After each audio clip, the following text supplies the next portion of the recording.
Welcome to Broad Street Phanatics, episode number 21, uh, with Cameron Bogdanoff and myself, Alex Rich. And we are happy to have Aaron Freeman on talking Falcons Eagles this upcoming Saturday. And, welcome, Aaron. And I'm glad to have you on. I'm glad to be here. So my first question is, what are your thoughts on how you think Nick Sirianni will do on Sunday? Yeah, I mean, I think the situation going for both of these teams, the Falcons and Eagles, is you have two new head coaches, two unknowns, two guys that, didn't spend a lot of energy trying to get their starters, ready to go going into the season in the preseason. And so I think you have some major question marks, some unknowns for both of these coaching staffs. As for Sirianni, I think the overarching sort of theme of this Eagles season, at least from my perspective, is that they have to figure out what they have in Jalen Hurts. But I kind of expect their plan of attack, at least going into this week one game, is to not try to ease Jalen Hurts into this season and kind of focus on running the football and whatnot. So I think we'll sort of get an idea of what Nick Sirianni is going to bring to the table in the sense of, how effective he is at sort of potentially making things easy on Jalen Hurts, at least this early in the season. Go ahead. Oh, sorry, you can go. That leads me to my next question, and my question is: the Falcons got really good weapon in the last draft. Do you see him getting any reps on Sunday? Yeah, I'm assuming you're referring to the Florida tight end Kyle Pitts. Yep.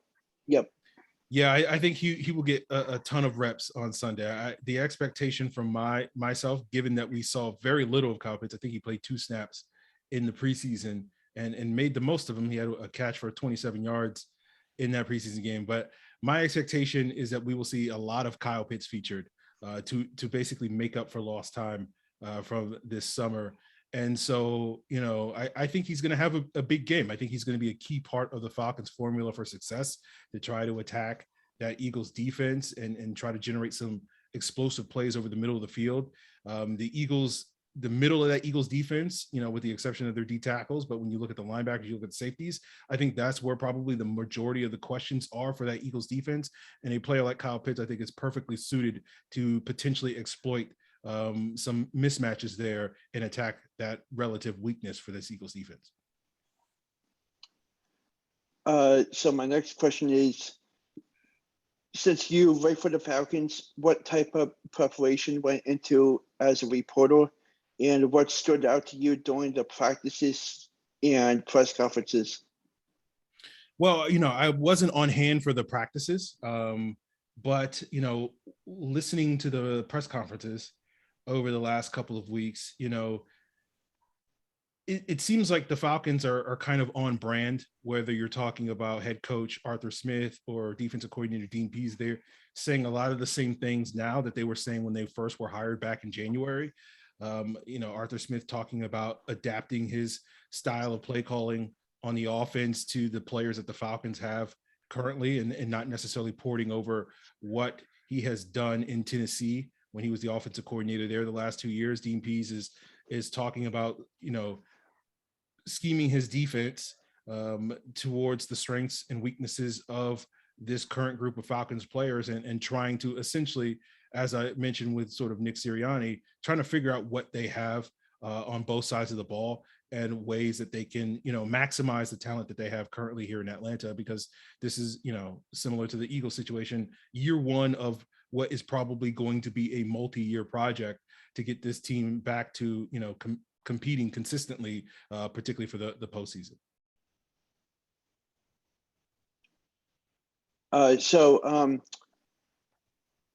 The next question is, the Eagles have a very interesting squad this year.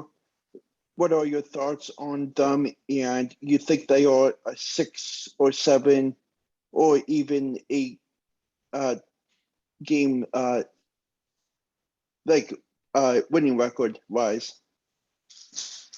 Yeah, I think the Eagles defense is going to allow them to stay competitive, particularly if their defensive line can play up to the levels that we have known and seen them do, basically for the last decade. It seems like that's been the strength of their team. Their offensive line is still very good, assuming that they can stay healthy. So the Eagles are going to do the thing that they've had a lot of success over the years doing, which is rely on their ability to control the line of scrimmage on both sides of the ball. I do wonder how effective that is going to be, moving forward as it has been in the past. Given that you're getting some of the older players, players like Jason Kelsey, Fletcher Cox, Brandon Graham, Brandon Brooks are getting up there in age. You could throw Lane Johnson into that mix as well. And so, that's led to some of the injury issues that they've dealt with over the year. And so I don't know how reliable it's going to be as it has been in the past, but they've built up some depth there. And so I think they'll have some success. I think the thing that's going to hold back the Eagles from sort of reaching their maximum potential is, the concerns at the quarterback position, whether or not, this young wide receiver core, you're going to get guys like Devontae Smith emerging and being that sort of reliable option. Typically rookie wide receivers aren't great. Some of the skill position players on the defensive side of the ball can lead to some mismatch problems when they're going up against some of the better teams in their division as well as elsewhere in the NFL. So when I look at this Eagles team, I feel like, I did some early predictions earlier this week on the season. I think I had the Eagles winning 6 games this year.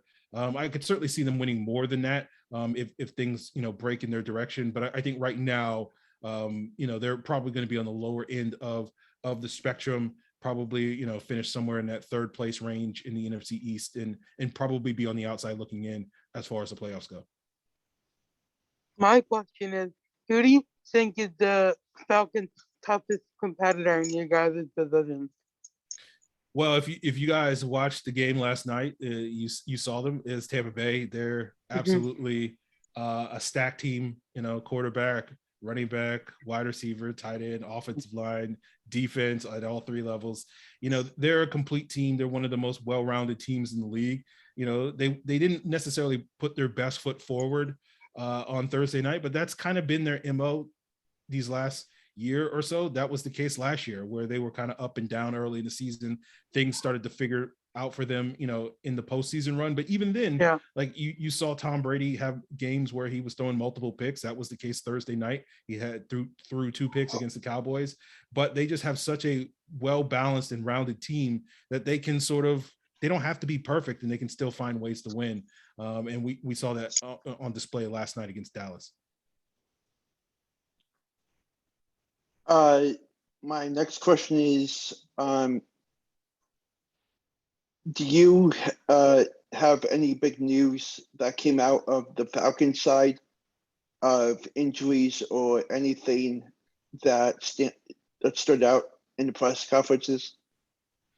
No, the one big news for the Falcons injury wise is that they're fully healthy going into this game. Now, how long that remains, you guys know that the NFL is a physical game, a physical league, and sort of injuries will eventually happen. But the good thing for the Falcons is, at least for this one game, at least going into Sunday, they're pretty much healthy. They only have a couple of players on injured reserve. Everybody practiced today and Friday. The one player that was on the injury report earlier this week was limited on Wednesday, but was fully ready to go. That was linebacker Brandon Copeland, dealing with a hamstring injury. So the Falcons are going to be healthy going into this game. Obviously, the question is going to be, if that remains the case as the season unfolds, but at least on, the positive is that the Falcons will be at least healthy, fully healthy for one game this year. So my next question is, what do you think about, like, besides Kyle Pitts, what do you think about the overall rookies coming in last year that will help this squad this year? Yeah, I mean, outside of Kyle Pitts, I'm not necessarily expecting huge contributions from the rest of the rookie class. There will be another rookie in the starting lineup on Sunday against the Eagles that is going to be 3rd round draft selection. Jalen Mayfield playing that left guard position out of Michigan. he kind of had an up and down summer, is essentially getting the start because one of the few players that is injured and on the injured reserve and incumbent starter Josh Andrews is going to be miss, probably a month or so of the first month of the season with a broken hand. And so Mayfield is kind of getting forced into the lineup, and so he's expected to play. But the rest of the rookie draft class, all of those guys are kind of, at least this early in the season, we'll see what unfolds as the season goes on. But they're going to be expected to be backups and special teams contributors to second round safety and Richie Grant. I had the expectations going into the preseason that he was going to win a starting job at that safety spot, but he's going to be basically a backup and whatnot. Their fourth round center, Drew Dahlman, was expected to challenge for that starting center spot, but it was pretty clear early on that he was going to be the backup. Darren Hall, their fourth round corner, I thought, could realistically challenge to be the team's starting nickel cornerback and man that slot cornerback spot. But again, he's going to be relegated more to special teams role and whatnot. And they have some back end defensive players like defensive lineman Taquan Graham and outside linebacker Ade Ogundeji that should be part of the defensive rotation on Sunday, but you're probably not going to expect them to get a ton of snaps. They're going to be on the back end of that rotation. So if they play like 15 or 20 snaps, that would be, probably a optimistic expectation. And then outside of that, their other draft pick and cornerback Avery Williams will be the team's punt returner this season. The Falcons picked up Cordero Patterson, the prolific kick returner this offseason. And while Patterson will lock down that kickoff return duties, it'll be up to Williams to handle the punt return stuff. And so, outside of Pitts and Mayfield, he might be the guy that gets the most run on Sunday and early in the season. But we'll see sort of how, those other guys like Grant and Hall and Dahlman and whatnot, how they perform and whether or not they get more exposure and more reps later in the year. My next question is, I know it's early, but who are your early picks before the season to make the Super Bowl? Yeah, I had the Ravens as my team to beat in the AFC, but then they had some injuries earlier this week that kind of makes me feel like it's going to be very hard for them to overcome those and be as good a team as I think they can, and particularly challenge the Chiefs. So, I'm going with sort of the chalk expectation in the AFC as the Kansas City Chiefs once again representing that conference in the Super Bowl for the third year in a row. And the team that I think can really give them the biggest run for their money from the NFC side of things is the Los Angeles Rams. I do expect the addition of Matt Stafford to really enhance that offense to levels that we haven't really seen since, 3 years ago when they were in the Super Bowl and ultimately lost to the Patriots. But unlike Jared Goff, I think Matt Stafford in that sort of situation, going up against, a defensive mastermind like Bill Belichick, would have fared much better, is much more capable quarterback. So right now I have the Rams, I'm kind of all in, as you might say, on the Rams winning the Super Bowl. We'll see if that comes to fruition, but I'm very optimistic about that team.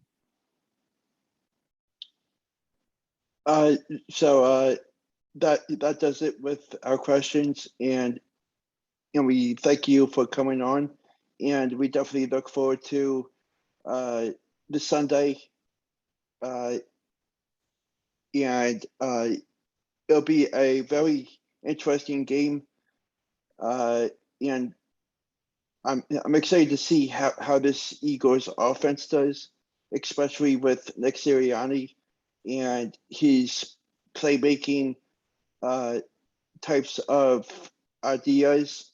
And I'm more than psyched to see what happens. Absolutely. I think Sunday's going to be a great game. And, these Falcons versus Eagles matchups going back several years have almost always come down to, the final possession, whether it's a defensive stand by the Eagles or a game-winning touchdown by Julio Jones for the Falcons or whatever the case may be. And I expect, similar sort of ending for this game, another close one. Where it's probably going to come down to the last possession, who has the ball last, to determine who winds up winning the game. So I think Sunday's going to be fun. I think this is going to be a great season as usual, and I'm very excited to see what happens. Thank you.